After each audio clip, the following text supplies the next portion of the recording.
As you've probably seen from the title of this video, I'm a little bit insane. Let's go ahead and cut my hair whilst answering your questions. Ready? Let's get into it.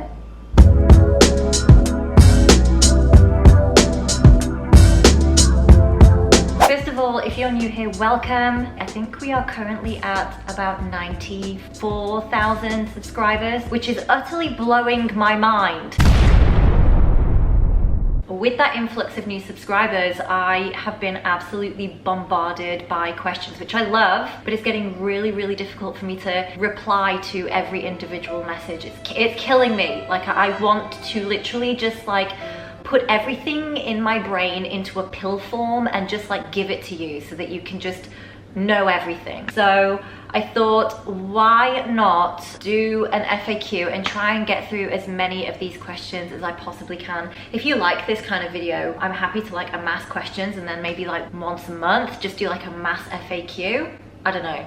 Thoughts, let me know in the comments below. Anyway, you guys seem to be obsessed with my hair. The last time that I did anything to my hair, I cut and dyed it myself. So here's a little flashback. So yeah, I'm a little bit nuts. If you have very fine hair or very straight hair, don't do what I'm about to do because I can't guarantee that it's gonna look like it will look on me. So this is day 4 after washing and I have not brushed my hair in that long. I literally haven't touched it. I don't do much to it and I really put that down to why it looks so healthy.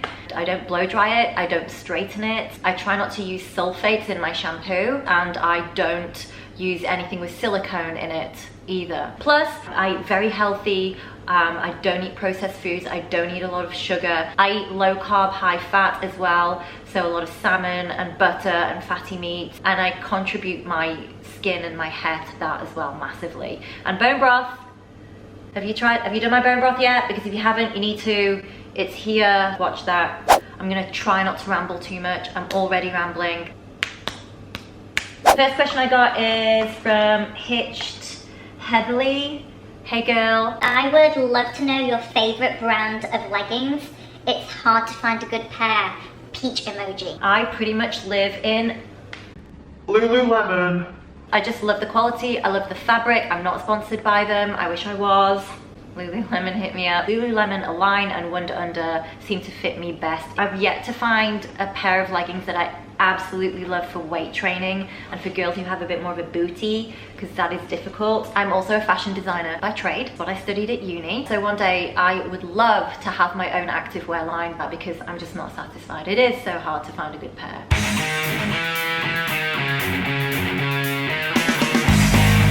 Next question we've got. Do you follow macros? Do macros impact one's body composition? If so, how? Thanks. So, no, I do not follow macros.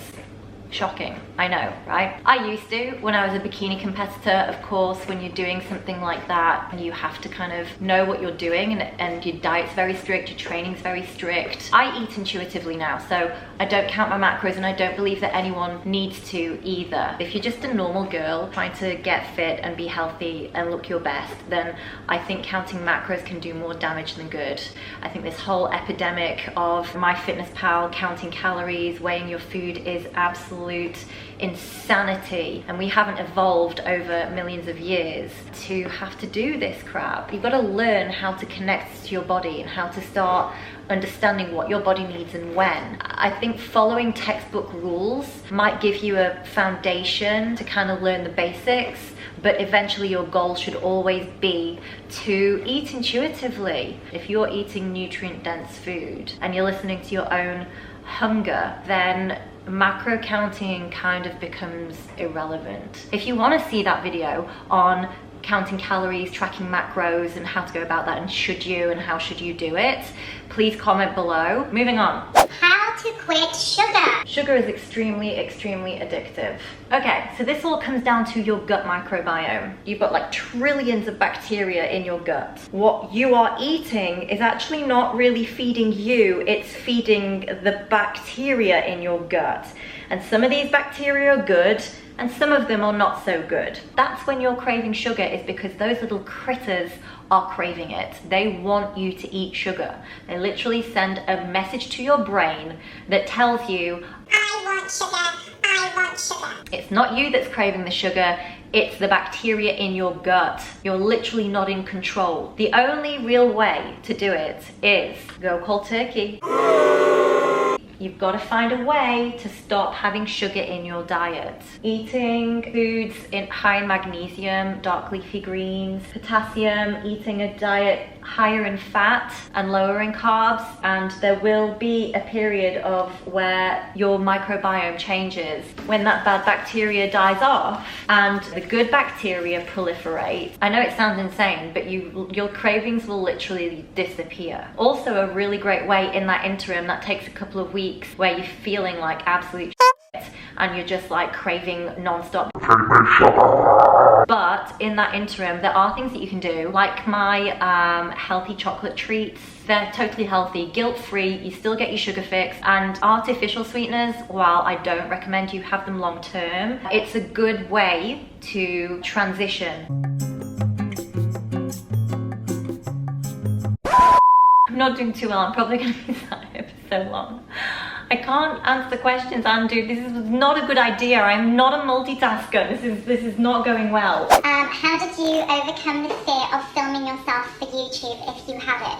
It feels a bit weird talking to a camera at first, so it helps to just be alone, because it's just me and a camera, and if no one sees it, then it's only me. I try to think of it like I've just got my best friend with me and I'm just having a conversation, rather than, oh my god, you know, there's 94,000 people watching me. But yeah, it's weird. It is not easy, but practice makes perfect. Look at me, I'm dyeing my hair in front of you guys. I clearly don't give a shit. Just try and be you, don't try and do anything fancy, just be you on camera and you be sweet. What's a day in the life of Shelley? Instead of me telling you, I'm just gonna show you.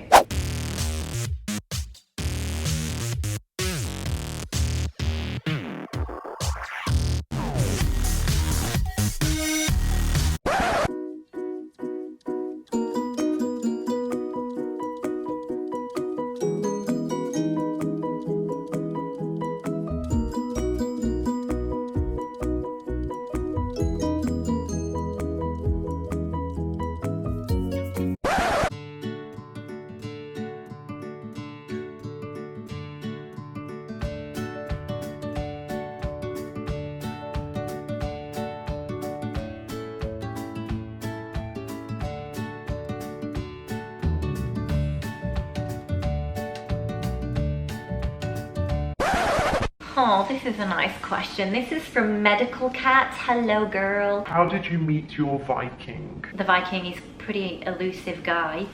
This is me and my Viking, and this is his Instagram handle, so go follow him. We met 9 years ago in Australia. We're both English. When I first came to Australia, I was working in fashion. He lived in the area, I worked in this area, and we were friends for a while before anything happened, but we were forced into a situation where we ended up living at his mum's for a very short time and had to share a bed because it was only a 2-bed apartment, and we ended up pretty much being inseparable from that moment on, and here we are.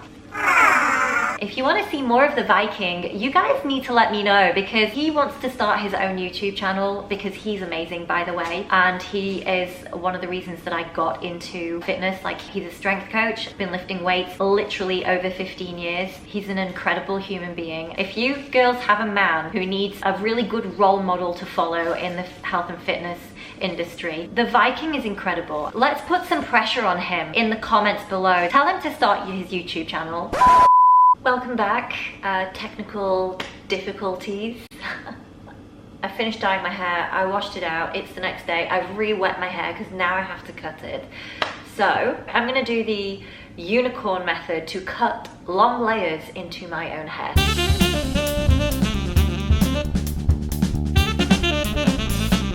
This is an arm workout, Jesus. Hey you guys. I don't know, how much should I chop off?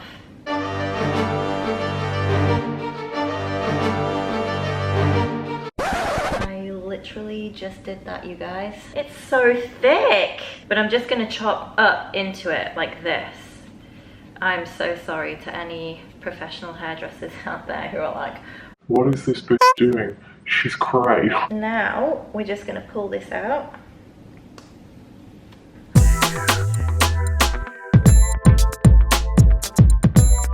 This is from Not Fatty Natty. Is it possible to build strength purely using at-home workouts? This is totally dependent on the person. If you're a beginner and you've never done anything before, then of course doing some air squats at home is going to give you results. The more you progress and the longer you train, the more resistance you're going to need. You can't do bodyweight exercises or banded only forever if you want to see real big changes in your body. You know, to grow muscle and to lose body fat, to sculpt your body into strong curves, you need to lift weight.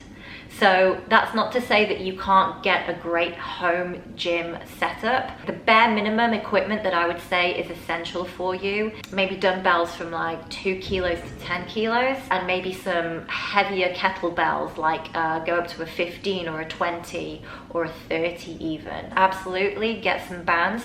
You can even get like a chin-up bar for your doorway. Another thing that's not essential, but it's really great and it will go a long way for you to be able to vary your workouts, is a bench. I know it's a bit more of an investment, but it is so important so that you can do things like a hip thrust, split squats, back exercises like rows. You'll get so much more out of your workouts if you're able to just invest in those few things. And just invest in a piece kind of like every, 2 months, 3 months, 4 months, 5 months, because you will need to, over time, challenge your muscles. You can't do 5 kilo dumbbells forever. Do you target each gym session to a specific body area? And how often and for how long do you work out?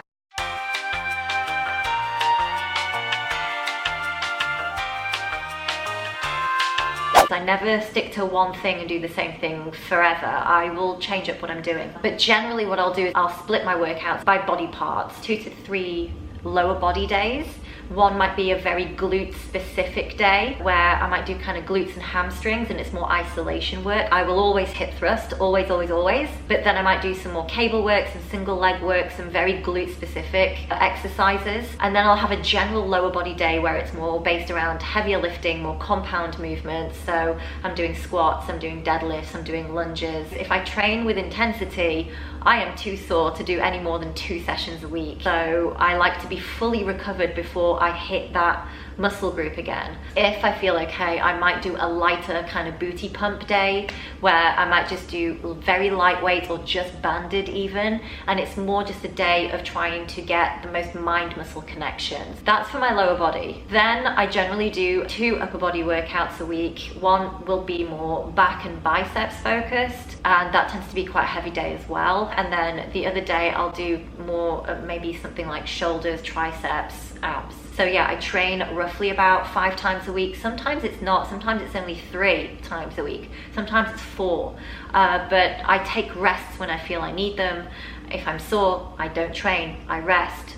Remember girls, you grow muscle and you burn fat when you're resting, not during your exercise. You've got to rest, it's just as important as your training. Whether it be sleep, massage, foam rolling, stretching, feeding your muscles. Less is more, ladies. I don't believe that you have to train like a psycho in order to get results. Like, chill.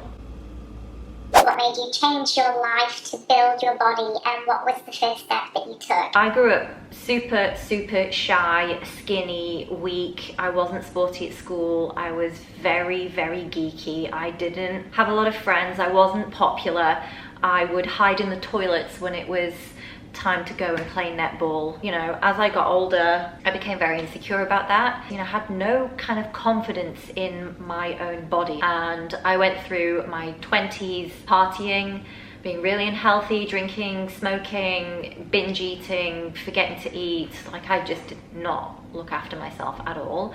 And eventually I got really sick and hospitalized for about 6 weeks and lost a lot of weight. I went down to about 35 kilos and I just never fully recovered from that. In my early 20s, I moved over to Australia for a fresh start to kind of find myself. One of the things that I wanted to do was get stronger and feel good about myself and actually love me in my body. And I met my partner, the Viking, and he kind of got me started in lifting weights and learning how to eat. The first day that he took me to the gym, I was so nervous. I felt so self-conscious. I felt like an idiot. I felt like everyone was looking at me and laughing. And I'm very lucky that I had him there to support me and kind of help me block everything out, because I was a wreck. And I remember he tried to make me do bicep curls with the 2 kilo dumbbells and I couldn't lift them. I was so frustrated with myself that I was so shit at lifting weights that I cried the whole way home. But something just clicked inside me and it lit a fire in me like nothing ever has in my entire life. I just vowed to myself that I would go again and that I would keep trying, and if I couldn't lift 2 kilos, I would just try and do 1 more rep than I did the day before, and to just focus on that and shut everything else out. And you know, 10 years later, and here I am. If you think that you're too old, or you're too skinny, or you're too weak, or you're not good enough, or you can't do it, then please think of me trying to lift a 2 kilo dumbbell. Doesn't matter who you are, where you are, what your circumstances are, just start. Just start.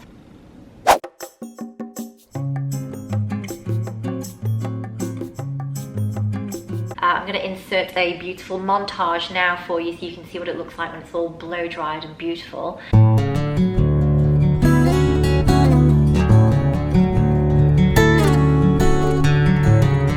Let me know in the comments below what videos you might want to see. Don't forget to like and subscribe. Tap that notification bell too, and I will catch you in another video. Bye.